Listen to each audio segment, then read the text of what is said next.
जय श्री राम दोस्तों, स्वागत है आप सभी का हमारी इस नई वीडियो में। आज मैं आपको लेकर आया हूँ बाबा नीम करौली जी के आश्रम में, जो कि वृंदावन में अटला चुंगी के पास स्थित है। यहाँ पर बाबा जी का समाधि स्थल बना हुआ है और यहीं पर बाबा जी की कुटिया है, जहाँ एक ऑडिटोरियम बनाया गया है, जिसमें बाबा जी के जीवन से जुड़े जो भी प्रसंग हैं, जो भी उन्होंने चमत्कार, साधना, अनन्य दर्शन, लोगों के जीवन में किस तरह से उन्होंने रोशनी लाई, उन सभी के बारे में यहाँ पर विस्तार में लिखा गया है। तो मैं आपको ये सभी चीज़ें पढ़ के सुनाता हूँ। महाराज जी ने कहा है, मैं वायु की तरह हूँ, मुझे कोई बांध नहीं सकता। मैं सबका हूँ, मैं किसी एक का नहीं हो सकता। सारा संसार मेरा घर है, सभी मेरे परिवारी हैं। मैं हर हृदय में रहता हूँ, मैं उन्हें कभी नहीं छोड़ता। बाल तपस्वी, जब वो छोटे थे, मेरे पास कोई सिद्धियां नहीं है, मैं कुछ नहीं जानता। महाराज जी का जन्म उत्तर प्रदेश के फिरोजाबाद जनपद के अकबरपुर नामक एक छोटे से गांव में हुआ था। उनके बचपन का नाम लक्ष्मी नारायण शर्मा था। महाराज जी की बचपन से ही आध्यात्म में अभिरुचि थी। वावड़िया, महाराज जी बाल अवस्था में ही घर छोड़कर तपस्या के लिए निकल गए। काफी जगहों से होकर महाराज जी ने गुजरात में वावड़िया नामक गांव में घंटों तालाब में खड़े रहकर तपस्या की। वहां लोग इन्हें तलैया वाले बाबा के नाम से जानने लगे। वावड़िया में महाराज जी ने पहले हनुमान जी की मूर्ति की स्थापना की। कहते हैं कि तपस्या करके महाराज जी ने अनेक सिद्धियां प्राप्त की, जिनमें अन्नपूर्णिमा और अणिमा शामिल थी। लोग ऐसा मानते हैं कि 17 वर्ष की उम्र में ही महाराज जी को पूर्ण ज्ञान हो गया था। नींव करौरी, इसके पश्चात महाराज जी कई जगहों पर गए और अंततः उन्होंने फर्रुखाबाद के नीम करौरी नामक गांव में करीब 12 वर्ष तक गांव वालों के द्वारा बनाई गई गुफा में रहकर कठोर तपस्या की। पहली गुफा नष्ट हो जाने के बाद महाराज जी ने गांव वालों से दूसरी गुफा की रक्षा के लिए गुफा के ऊपर एक हनुमान मंदिर बनाने को कहा। यहीं पर महाराज जी ने हनुमान जी की दूसरी प्रतिमा भी स्थापित की। शिव रूप, एक बार एक एक सेवक को महाराज जी के दर्शन शिव जी के रूप में हुए। नींव करौरी में महाराज जी का एक अनन्य भक्त रोज उनके दर्शन के लिए आता। एक दिन वह गलती से बिना महाराज जी की आज्ञा लिए गुफा में उसने प्रवेश कर लिया। उसने महाराज जी को समाधि में पाया, देखा कि उनका पूरा शरीर लंबे लंबे सांपों में लिपटा हुआ था। महाराज जी के इस रूप को देखकर सेवक वहीं बेहोश हो गया और फिर महाराज जी ने उसे स्पर्श किया, वह तभी ठीक हुआ। ये एक और घटना है जो कि काफी प्रसिद्ध है, जो रेल से संबंधित है। एक बार नीम करौरी गांव के पास महाराज जी को बिना टिकट फर्स्ट क्लास डिब्बे में बैठा दे एक अंग्रेजी टिकट कलेक्टर ने उनको ट्रेन से नीचे उतरने को कहा। उनकी बात सुनकर महाराज जी ट्रेन से नीचे उतरे और एक पेड़ की छाया में बैठ गए। ट्रेन को आगे चलाया गया, परंतु ट्रेन बहुत प्रयास के बाद भी ट्रेन आगे नहीं चली। एक नया इंजन मंगाया, तब भी ट्रेन आगे नहीं चली। वहां के मजिस्ट्रेट महाराज जी को जानते थे और जैसे ही उन्हें यह बात पता चली, उन्होंने अधिकारियों को सलाह दी कि महाराज जी से तुरंत प्रार्थना करें और उनको ट्रेन में वापस बुलाएं। जब लोग महाराज जी के पास फल और मिठाई लेकर पहुंचे, उन्होंने कहा, सरकार गांव के लोगों के लिए एक स्टेशन बनाएगी और साधुओं को आदर देगी, तभी वह ट्रेन में वापस जाएंगे। आश्वासन मिलने पर महाराज जी के ट्रेन में चलने के बाद ही जैसे ही वह ट्रेन में चढ़े, तभी ट्रेन अपने आप कुछ ही देर में चालू हो गई और कुछ ही दिनों बाद वहां एक नया स्टेशन बनवाया गया, अकबरपुर। इस बीच महाराज जी के पिताजी को पता चला कि उनके पुत्र जैसे दिखने वाला एक युवक नीम करौरी गांव में तपस्या कर रहा है। तो वह वहां तुरंत गए और पहचाना और समझाकर बुझाकर उन्हें घर पे वापस ले आए। उनको याद दिलाया कि बचपन में उनका विवाह बादाम का दास में जन्मी राम बेटी नामक बालिका से हो चुका है और उन्हें गृहस्थ जीवन का पालन एक कर्तव्य निभाने को कहा। वह वास्तव में महाराज जी ही थे। एक बार महाराज जी पत्नी उनसे पूछा कि तुम्हें कौन सी सिद्धियां ऐसी प्राप्त हैं उनके पास जिसकी सब लोग बातें करते हैं। महाराज जी ने सरसों का बीज लिया और अपनी जीभ पर रखा और अचानक उसमें एक हरी पत्ती निकल आई। इसके पश्चात महाराज जी अपनी अनंत आध्यात्मिक साधना की ओर चलते हुए अपने गृहस्थ जीवन में कर्तव्यों का पालन करने लगे। भक्ति और प्रेम के मंदिर, महाराज जी के द्वारा कहा गया है कि मंदिर किसी एक जाति या समुदाय के नहीं होते, वो ईश्वर को समर्पित होते हैं। मंदिर पूजा अर्चना के लिए बने हैं, उनमें साफ सफाई रखना, सुविधाओं का ध्यान रखना और भक्तों का भजन कीर्तन के लिए उत्साह बढ़ाना हमारा कर्तव्य होना चाहिए। हनुमान जी के आने से समस्याएं दूर हो जाएंगी। पहाड़ी इलाके में एक जगह भूस्खलन की समस्या से ग्रस्त थी। महाराज जी ने इस इलाके में पहला हनुमान मंदिर बनवाया और स्थानीय लोगों से कहा हनुमान जी से आने वाली समस्या दूर हो जाएगी। हनुमान जी इस जगह की रक्षा करेंगे। महाराज जी ने इस जगह का नाम हनुमानगढ़ी रख दिया, जिसे आप कैंची धाम के नाम से भी जानते हैं। मंदिर में बने मंदिर जब बन गया था तो उसके बाद भूस्खलन बिल्कुल बंद हो गया। आगे के सभी निर्माण कार्य रामचरितमानस और हनुमान चालीसा के पाठ से होने लगे। मुझे यहाँ आवाज सुनाई दे रही है, हम यहाँ एक मंदिर बनवाएंगे। ये महाराज जी के द्वारा कहा गया है। सोमवारी बाबा एक महान संत थे और पहाड़ों में एक गुफा में रहा करते थे। एक दिन महाराज जी गुफा देखने गए। भक्तों की टोली को सड़क के किनारे इंतजार करता छोड़ पुल पार करके दूसरी तरफ चले गए।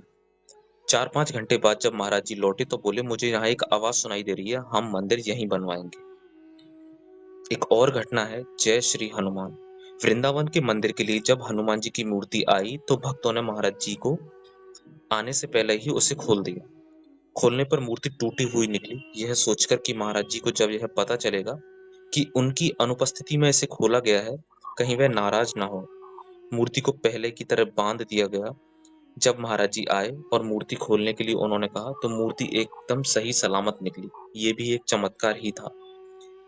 एक और घटना है, यह नहीं, हम इससे भी बड़ा मंदिर बनवाएंगे। गोमती नदी के तट पर स्थित पुराना हनुमान मंदिर बहुत प्रसिद्ध था, लेकिन इसकी प्राण प्रतिष्ठा के समय पूजा पाठ और भंडारा नहीं हुआ था। एक बार रास्ते पर चलते हुए पुल का काम होता देख महाराज जी ने हनुमान मंदिर की ओर इशारा करते हुए कहा, यह नहीं, हम इससे भी बड़ा मंदिर बनवाएंगे। कुछ समय बाद एक पुराने भक्त महाराज जी के पास आए और नया मंदिर बनाने का सुझाव दिया। महाराज जी बोले, जैसी तुम्हारी इच्छा। इसके बाद नए मंदिर का काम शुरू हो गया, लेकिन निर्माण के लिए पैसों का इंतजाम नहीं हो रहा था। सबको चिंतित देख महाराज जी बोले, मंदिर बन जाएगा, और मंदिर कुछ ही देर में बन गया। एक और प्रसंग है, आज मेरी तबीयत ठीक नहीं है, आज मैं आराम करूंगा। जिस दिन कानपुर स्थित पनकी में मंदिर का उद्घाटन होना था, उस दिन महाराज जी ने इलाहाबाद में एक भक्त से कहा, आज मेरी तबीयत ठीक नहीं है, आज मैं आराम करूंगा, और उसे आदेश दे दिया वह किसी को भी कमरे में आने की इजाजत ना दे। यह कहकर महाराज जी कंबल ओढ़कर लेट गए और भक्त ने कमरे का दरवाजा बाहर से बंद कर दिया। अगले दिन जब भक्त पनकी से प्रसाद लेकर आए, उन्होंने बताया कि महाराज जी उद्घाटन के लिए आए थे और सब कुछ बहुत अच्छे से हुआ। जिस भक्त ने कमरे को बाहर से बंद किया था, उसको विश्वास ही नहीं हुआ कि कमरा तो मैंने बाहर से बंद किया था, फिर महाराज जी कैसे आ गए। उसी के द्वारा कहा गया है, जो योगी हमेशा विचरण करते हैं तथा जो पानी हमेशा बहता रहता है, उसे कोई भी मैला या गंदा या नहीं कर पाता। गरीबों की सेवा। दादा, मैं एक महान संत बन सकता था, लेकिन मुझमें एक गंभीर कमजोरी है, करुणा। भगवान भूखे व्यक्ति के पास भोजन के रूप में स्वयं आते हैं, ये महाराज जी के द्वारा कहा गया है। कैंची धाम में हर रोज भारी मात्रा में प्रसाद बांटा जाता था। महाराज जी चाहते थे कि वहां आने वाला प्रत्येक व्यक्ति प्रतिदिन एक वक्त का भोजन मिल जाए। जितने लोग महाराज जी के पास आते, महाराज जी उतनों का पेट भरते। उनके इसी करुणा भाव ने उन्हें मानसिक रूप से बांध रखा था। प्रसाद पाव। एक बार जब एक भक्त ने पूछा कि वह हर एक व्यक्ति को खाना क्यों खिलाते हैं, तो महाराज जी बोले, हम सभी भोजन के भूखे होते हैं। इस आंतरिक भूख का हमें पता नहीं होता, भले ही शरीर भूखा ना हो, परंतु हमारी आत्मा को भोजन की कामना होती है, इसलिए प्रसाद पाओ। समझे, इसलिए मुझे दाल और रोटी की जरूरत पड़ी। ये एक और प्रसंग है, महाराज जी के द्वारा कहा गया। एक बार महाराज जी रात के 2 बजे जोर जोर से सेवकों को डांटने लगे। रात के भोजन करने के बाद जब भक्त इकट्ठा हुए तो उन्होंने दाल रोटी बनाने का आदेश दिया और खाकर सो गए। अगले दिन खबर आई कि रात 2 बजे महाराज जी एक भक्त चल बसे, ठीक उसी वक्त जब महाराज जी ने दाल रोटी खाई। भक्तों के बार बार पूछने पर भी महाराज जी बोले, वह दाल रोटी खाना चाहता था, मैं नहीं चाहता था कि उस भक्त की इस इच्छा के साथ मृत्यु हो, क्योंकि उसके अगले जन्म पर इसका असर पड़ता। समझे, इसलिए मुझे दाल रोटी की जरूरत पड़ी। मोह माया। अगर भगवान को देखना है तो इच्छाओं को मार दो। होती हैं, मन में जब भी कोई इच्छा हो उस पर अमल मत करो, इच्छा अपने आप चली जाएगी। अगर कोई व्यक्ति मृत्यु के समय आम खाने की इच्छा रखता है तो अगले जन्म में कीड़े के रूप में वह जन्म लेगा। अगर मृत्यु के समय अगली सांस लेने की भी इच्छा हुई तो पुनर्जन्म अवश्य होगा। एक और प्रसंग है, वह तुम्हें अपनी आसक्ति देना चाहता है, यह शुद्ध दान नहीं है। एक बार एक व्यक्ति ने महाराज जी को कुछ जमीन भेंट करनी चाहिए। वह चाहता था कि इस जमीन पर अमेरिकी भक्तों के लिए आश्रम बन सके। प्रस्ताव सुनकर महाराज जी भक्त से जमीन स्वीकार करने से मना कर दिया और बोले, वह तुम्हें अपनी आसक्ति देना चाहता है, यह शुद्ध दान नहीं है। अगर दान शुद्ध होता तो वह तुमसे चर्चा के बजाय दान कर चुका होता। क्या मैं इससे आसक्त हो गया? दे दो इसे किसी को।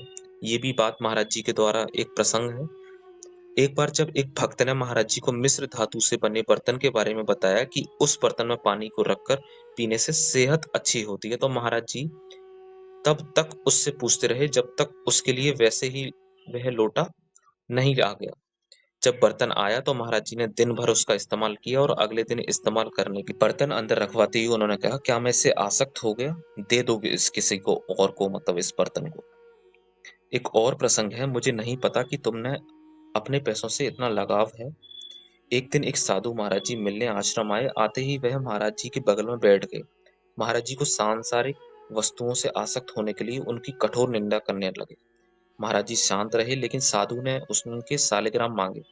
जब साधु ने सालिग्राम देने से मना किया तो महाराज जी ने उसे सालिग्राम बेचने को कहा। 40 रुपए में सालिग्राम खरीदकर महाराज जी ने साधु को 40 रुपए वापस मांग लिए। कुड़कुड़ाते हुए साधु ने रुपए तो दे दिए, लेकिन बार बार यही कहते रहे कि वह उनके गुजारे का साधन है। महाराज जी ने जल्दी अंगीठी में फेंक दिया। रुपयों को जलता देख साधु परेशान हो गए और जोर जोर से चिल्लाने लगे। महाराज जी बोले, मुझे नहीं पता कि तुम्हें अपने पैसों से इतना लगाव है, और चिमटा उठाकर एक एक करके कोरे नोट जल्दी आंख से बाहर निकाले और साधु को दे दिए। यह देखते ही वह महाराज जी के चरणों में गिर पड़ा। ये भी एक बहुत अच्छा प्रसंग है जो कि महाराज जी ने अपने जीवन में इसे घटित किया। अब साधना, ध्यान और योग हर किसी के लिए नहीं होता, लेकिन एक व्यक्ति भजन कीर्तन कर सकता है। दैनिक पूजा पाठ करना ही सबसे अच्छा माना गया है। भगवान का भजन हम जो डेली करते हैं उसके बारे में महाराज जी ने यहाँ पर कहा, राम राम, राम का नाम लेने से सभी काम पूरे हो जाते हैं। ये भी एक प्रसंग है। इलाहाबाद में अक्सर लोग भजन कीर्तन करते हुए या रामायण का पाठ करते हुए मिल जाते हैं। महाराज जी कहा करते थे, राम का नाम लेने से सभी काम पूरे हो जाते हैं। इस कलयुग में कोई कुंडलिनी योग नहीं कर सकता। सब लेना चाहिए। ये महाराज जी का तरीका था लोगों को मंत्र देने का और उनमें बीज बोने का। ब्रह्मा कोई चीज नहीं, कोई खिलौना नहीं जिसके साथ तुम खेल सको। तुम्हें कुछ त्याग करना पड़ता है। एक बार भक्त महाराज जी के दर्शन करने आई और बोली, महाराज जी, आप हमेशा सांसारिक चीजों के बारे में बातें करते हैं। कितने बच्चे, कितनी शिक्षा, कौन नौकरी, कितना पैसा, आप हमें ब्रह्मा के बारे में क्यों नहीं सिखाते? महाराज जी ने कहा, ठीक है, मैं तुम्हें सिखाऊंगा। जब वह महिला घर जाने की बात करने लगी तो महाराज जी ने उन्हें रुकने को कहा, तो बोली कि उनका घर जाना जरूरी है, परिवार की जिम्मेदारी है। बाद में महिला का उदाहरण देते हुए महाराज जी अन्य भक्तों से बोले, पहले वह ब्रह्मा की बात कह रही थी, अब वह घर के बारे में सोच रही हैं। तुम्हें कुछ त्याग करना पड़ता है, तभी तुम्हें कुछ मिलता है। एक और प्रसंग है, झूठ मत बोलो। वृंदावन आश्रम में एक बार महाराज जी ने एक युवक को पुजारी नियुक्त किया जो ब्राह्मण नहीं था। एक दिन जब महाराज जी नहीं थे, तब एक भक्त पुजारी से उसकी निचली जाति और उसके संस्कृत ज्ञान के बारे में सवाल उठाया। तभी महाराज जी आ पहुंचे और भारी सभा में भक्त ने उनसे युवक की शिकायत की। तब महाराज जी ने युवक से पूछा कि क्या यह गीता पढ़ सकता है? युवक के ना बोलने पर महाराज जी ने कहा, झूठ मत बोलो। महाराज जी ने कहा कि इस युवक को गीता के 18 अध्याय रटे हुए हैं। यह सुनकर भक्त ने 11 और 12वें अध्याय सुनाने की मांग की। महाराज जी ने युवक के सिर पर कंबल डाला और हाथ फेरा, और कुछ ही समय बाद उसने वह अध्याय सुना दिया और सब चकित रह गए। यीशु कभी क्रोधित नहीं हुए। ये भी एक प्रसंग है। एक बार जब एक भक्त ने महाराज जी से यीशु के बारे में पूछा तो वो बोले, जिस वक्त उन्हें सूली पर चढ़ाया गया उस वक्त भी उनके हृदय में सिर्फ प्रेम का भाव था। यीशु को किसी चीज का मोह नहीं था। उन्होंने तो अपना शरीर तक त्याग कर दिया था। पैशन ऑफ क्राइस्ट पढ़कर महाराज जी की आंखों में आंसू आ गए। फिर एकदम खड़े हुए और बोले, बुद्ध ने कहा कि मन की झलक पा लेना ही सच्ची आत्मा है। चेचक समाप्त हो जाएगा। एक अमेरिकी भक्त ने महाराज जी को बताया कि उसके पास पैसे नहीं हैं। यह सुनकर महाराज जी ने कहा, "white no money, you are a no doctor". ऐसा कह के महाराज जी की ओर जोर-जोर से हंसने लगे और बोले, "UNO doctor, United Nation Organization doctor, तुम लोगों को टीका दोगे? तुम गाँव में जाकर टीका दोगे? डब्ल्यूएचओ जाओ"।